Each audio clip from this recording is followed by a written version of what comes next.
Ladies and gentlemen, welcome back to the podcast. Listen, I'm excited for this episode because if you know anything about this next guy, he's probably created an ad that you hate, that you just constantly keep seeing. He's somebody that's very influential in the space. In fact, he was named one of the most influential black executives in corporate America. Ladies and gentlemen, let's welcome none other than my guy, Walter. What up, Hey, bro? hey, what's good, bro? How you making out, man? Man, we're surviving these COVID streets the best way we can. Whether we're Look, gonna man, get that's all you can do. vaccinated or not. Get mine. Facts, bro. Listen, I want to talk about this. I think it's so important for our audience. They love Google searching. They love trying to find out more about who's speaking. Take me back, like to the young you growing up. Where are you from? Yeah, man. So that's a really good question. So I was born in no, it's a good question because I was born in Baltimore, man. But I was raised up and down the East Coast a bit. My dad was an engineer for GE, so we traveled up and down the East Coast to North Carolina to Virginia to like upstate New York, like Westchester. But I spent the majority of my time, I'd say, like middle school and high school, upstate New York in a town called outside of Albany, man, in a town called Niskayuna. So it was an interesting place, man. Like not many black folks there. So my crew was like me and like eight other folks that looked like me, and that was it. But that's really kind of where I spent majority of my time, man. I guess that's why I'm socially awkward. All the jumping around and moving. You spend majority of your time there, right? Like as Yeah. you're growing up. I'm curious because as a creative and as somebody who's known in the space you're known in, like what were some of the things that were gradually just catching like your interest from a school perspective? You know what? I was never look. I mean, I'd love to say that I was so focused on this and that. Like I was a dude that was quite a kind of a fuck up. Like I drew a lot. I love to draw. I love to kind of create things. I was always good with my hands and fixing things. But when I was in ninth and tenth grade, I was doing pretty good in track and field, and I was getting opportunities from colleges at a fairly young age. And by the time I was in 11th grade, my thought process was like, yeah, I'm gonna get a scholarship wherever I want. So I don't need to do the schoolwork shit, so I'm just gonna ride this out. That's exactly what I did, man. I wrote it out. My senior year came around, and the colleges that were interested were like, we would love to have you, man, but like these straight D's and C's aren't gonna work. So the approach was, go to junior college, stay there for a year, transfer out. We got you. Ended up going to SUNY Delhi, man, upstate New York. I loved it, bro. Let me tell you, when I was at a school that was like all white, and then I went to Delhi, and this shit was like 70% black. Bro, it was like the black Mardi Gras 6 days a week. Like I lost my fucking mind. Like I lost my mind. So I was partying every day, hanging out, doing track, and I was like, I was supposed to stay there for a year, but I was like, man, I gotta stay here for two because I'm losing my mind. So I stayed there for two. And that was that, man. Ended up transferring to Monmouth University in New Jersey after that. So that was the start of my career. Not one of these dudes that was like hell bent on design and all this type of shit and certificates and like design school. It wasn't me, man. Like I was an average dude, and I was not that dude that was like crushing all my fucking grades and this and that. Nah, like, and I think I like to talk about that a lot because I think we all have different paths. Right, we all have different paths to get to the top. It's not this way, this type of school, and Ivy League, and all this shit. It's not the case. Yeah, I agree with that. I think what if you haven't already. I graduated from HBCU, fam. I graduated from Winston-Salem State University. The vibe is completely different. How important was it for you to go from that all-white school, right, to get around people that look like you? What did that bring out of you personally? And then what did it make you? Did you realize at that point its value in being around your own people? Absolutely, man. Confidence, right? Confidence. Like you gotta understand, and I talk about this a lot. It's like oftentimes, even today, when we go into a place where we work, right, you're usually one of the only black people in this space, and it's an uncomfortable feeling for a lot of us, right? And going to a school like that for me it was comforting, man. It made me feel relaxed. It made me feel like this is an environment where I belong, right? It made me I felt included. But funny story is like my family's from Jamaica, right? So like growing up, right, and especially being in an all white area, it was like I thought it was just like black people, Africans, and Jamaicans. Yeah, but when I was going to school, I was meeting Haitians, fucking people from Trinity. Like I was like, losing my mind. Like, God damn, where y'all come from? But it was dope, man. I learned a lot, and it was comforting, man. I always tell people it's comforting to be when you're able to be in environments where people look like you. Man, you hit the nail on the head, man. I think it's that acceptance piece, that thought that your voice matters. For me, like you're someone that's important to the culture, and I'll tell you why. We'll jump into it. Your ability to really tap into and calling people out who say they're going to do things and they don't really fall through those things. You know, one of the first times I saw you, and I'm pretty sure a lot of the audience right now, once they hit those show notes and realize who we're speaking to right now, is that you called out a guy that a lot of people love on social media, Gary V. Let's talk Yeah. about it. Why did you call him out? And then, most importantly, you know, what's been one of the biggest takeaways you got from doing that? So a lot of people ask that question, and it was for a few reasons. Number one is I think it's less about Gary, man. Like, and Gary is a good dude. We talked a bunch after that. It's less about him, more about us, right, and more about showing the rest of the world the type of conversations that we should be having, right, and what we should be candidly talking and discussing. So here's the deal. Um, Last summer, I moderated a panel discussion. He was on it with two other CEOs.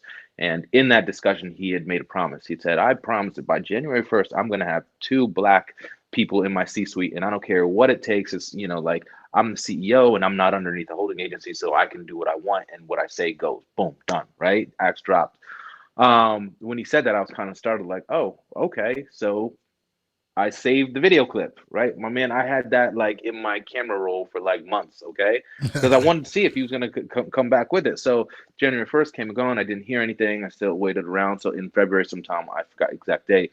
I decided, no, I'm going to drop it and I'm going to ask him. I didn't call him out. I posed the question.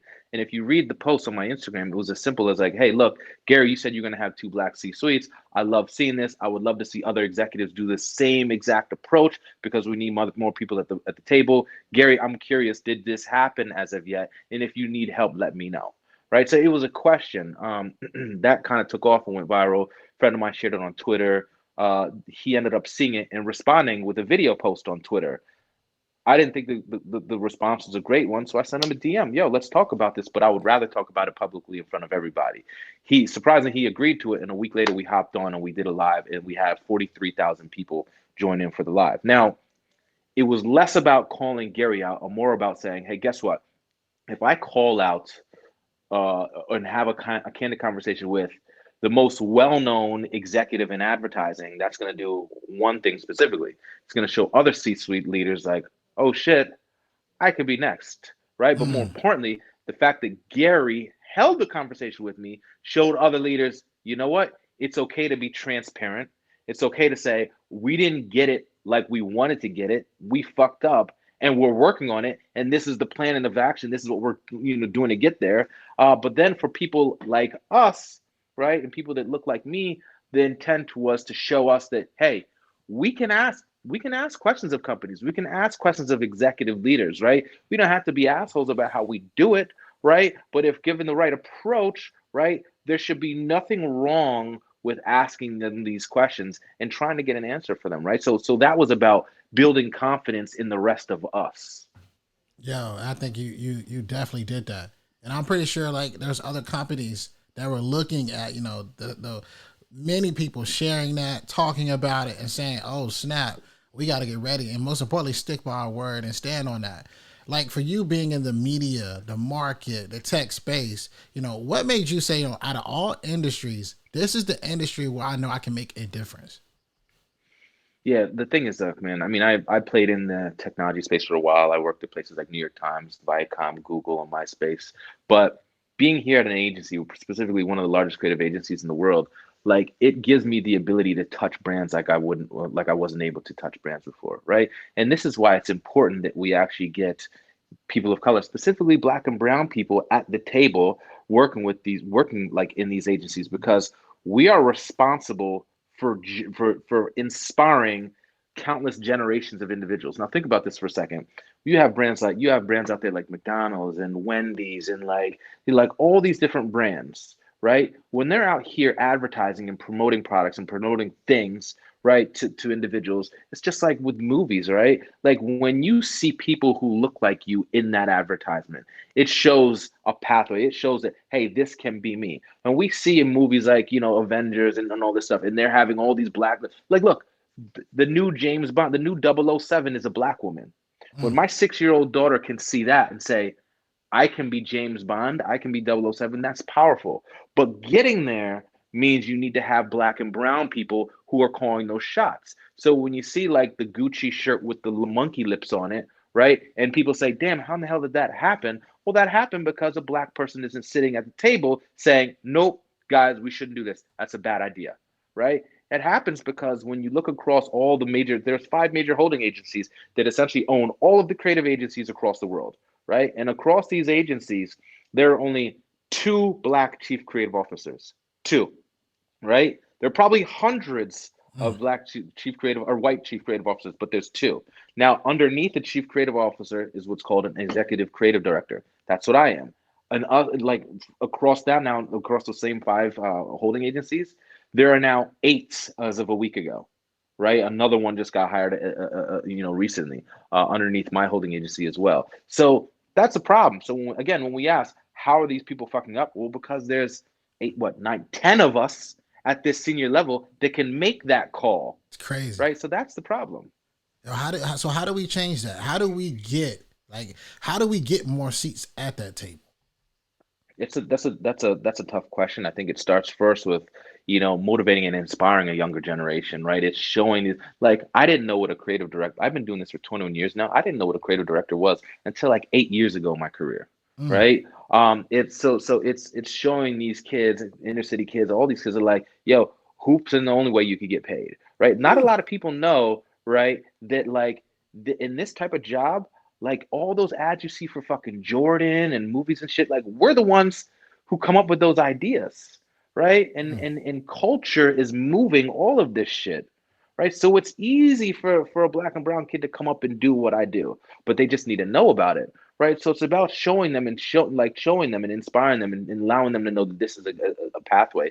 It's about having black leaders like myself and the other few that are out here creating a path, right? Like I like to say, like my job in what I do is my regular 9 to 5, right? But beyond my 9 to 5, it's playing linebacker, right, and busting through the holes and trying to create the room so the next person up can run right through it a lot easier than I did, right? It is like creating opportunity wherever we can. Like I tell people, people always say like, well, we want to see the numbers. We want to see what these companies are doing and their stats around diversity. I don't give a fuck about the numbers, right? If you are a black and brown person, right? And if you're not a black and brown person, you care about diversity and inclusion and you have the ability to hire someone, because look, you don't have to be senior to hire someone. You could be a manager, right? 3 years in a company and have the ability to hire someone.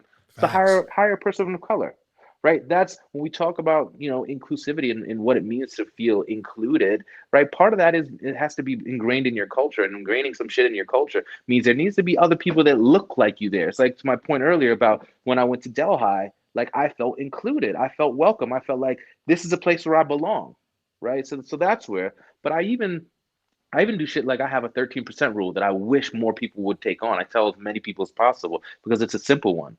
When people ask me to speak on a panel, or people ask me to be like a jury chair or be on a jury for some award show or whatever it is, or keynote an event, I say, okay, first question out of my mouth when they ask, hey, can you do this? I say, great, I have a 13% rule. My 13% rule essentially means 13% of all the other people that are involved need to be black. Because if we do that, then we're matching the US population in terms of black people in the US, right? And if you can match that numbers, then I'm down.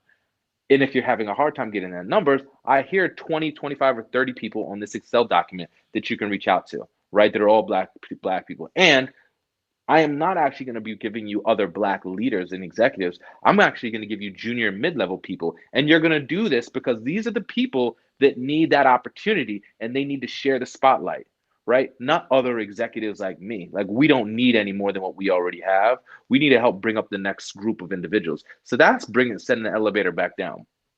Yo, that's tough. I wanna stick on this real quick. So when you have this 13% rule and you put it out there and you say, hey, look, this is what is required in order to work with me. How has that been perceived? And then most importantly, uh, how fast do they respond and make those adjustments? Quickly. I mean, look, I've never had anybody respond back in any negative manner, right? Not one. I've had one fairly large company not get to that number. They got to 11% the day before I had to keynote Oh the wow. conference, and I pulled out.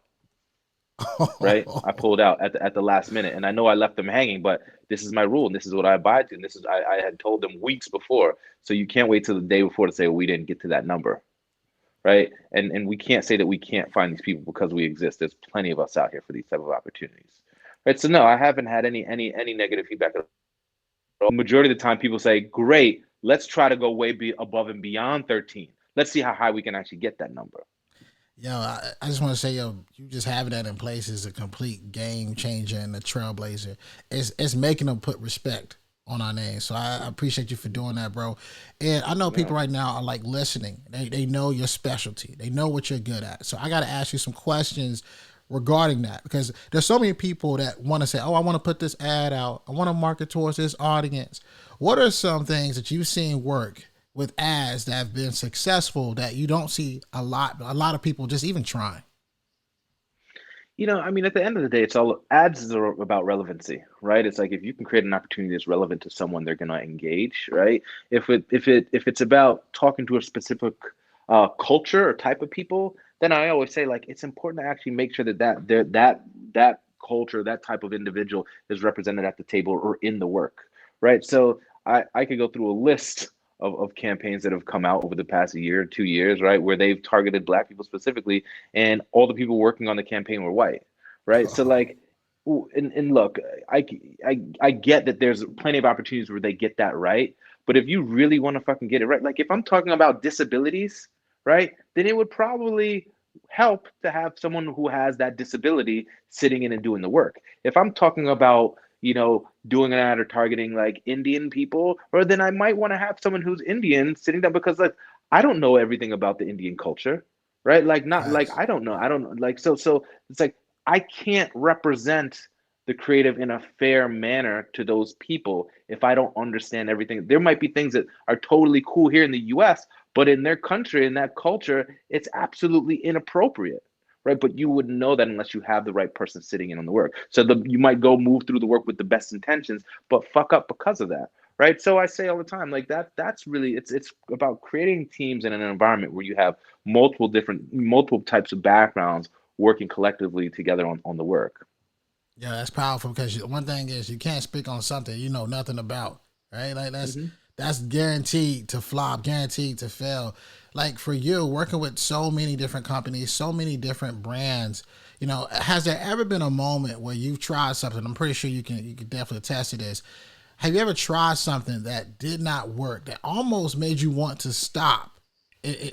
So I could be talking to a completely different Walter right now. Like, what was that moment for you? And could you kind of give our audience and take them back to that moment where you almost were going to give up on this thing, and what made you keep going forward? I can tell you specifically, it's when I'm not going to call it the company, but I got laid off of a company, right? And part of that reason I believe was for being who I am and speaking on what I speak about. And my popularity at the time started blowing up, and I was kind of like, it was kind of these moments of, who the fuck does this black kid think he is, right? Now this black kid is becoming the face of my company, and it's kind of bothering me. So I was laid off, and there was a moment of like disbelief, like, wow, like how could this happen? I was killing this shit. I made tons of fucking money for this company. I was growing out the business. And truth be said, like it was a moment of like feeling pretty down, right? Like I think there's a level of stress you go through when you're let go or laid off of a company, and it's like, God, what's my next opportunity? What's the next thing I'm gonna do? I got a wife and a kid. I got bills to pay. It's high stress, but I decided at the time where I had this moment of really trying to scramble to find the next job and interviewing and talking to people, and my wife, my daughter, and I, we went on a trip. We went to the Bahamas, and I'll never forget having a conversation with her, and she was saying, you know, you need to be present right now, right? And it made me think a lot about a few things. Number one was you get in this moment of trying to run, run, run, run, run, do all these business, and you get so caught up in awards and fame and press and interviews and all this shit, and it got to a point where I thought like, what really matters, right, in life, right? So it made me think about that, and when I thought about that in terms of what matters, that was one, like my family and actually being around, right? I was traveling the world like every other fucking week, and two, I realized, well, shit, all this time, I wished I had someone who I could talk to and tell my problems to, and someone who looked like me, who could be a mentor I've never had at that point. 19 years of my career, 20 years of my career, I'm not doing the same shit for other people, right? So I didn't. I at that time was a vice president. Like I'm not doing the same thing that I asked of someone else to another person. So it made me really rethink my approach to everything I do. And then at the same time, I was at the pool and I saw a meme, and it just so happened I'm scrolling Instagram. I see a meme, and it said, do the things that make you happy, because if you died today, your job will be posted before your obituary." Mm. Right. So this collective things were kind of coming at me really fast, like in what felt as though like a few different days. And that's where everything changed for me. I decided I'm going to take the rest of the year off. And then after I took that rest of the year off, I decided to go to TBWA. And that's also in that time I decided, well, fuck, I'm going to start speaking loud. I'm going to start beating my chest about these issues. I'm going to start being more candid, more transparent about all this stuff. But that's when I started talking about diversity and inclusion. I started kind of repping for my people, going out and mentoring a hell of a lot of people, speaking at high schools that are predominantly black, colleges that are predominantly black. It kind of put me on this mission, man, to change the world, right, for what we see. Yo, let's stop here because this is good. I think first, I think that your job will be posted before your obituary. That's probably happening everywhere in America right now. Yeah, But I think the real part to really talk about here is sometimes you can have those pain points in life, right? Those times where you really don't understand why it's happening to you, and you really could give up on everything. But what I like about your story is that you took these pain points that could have took someone completely out of this, right? They could have completely, went on and had a different life, but you use it as fuel, and you use it as. And Kanye has this quote. It's just so many things. I think the quote that comes to my mind that in particular with you, Kanye had this quote on Last Call, his first album, and he said, "I don't listen to the suits behind the desk no more." You do remember that when he said they wear suits because they can't dress no more?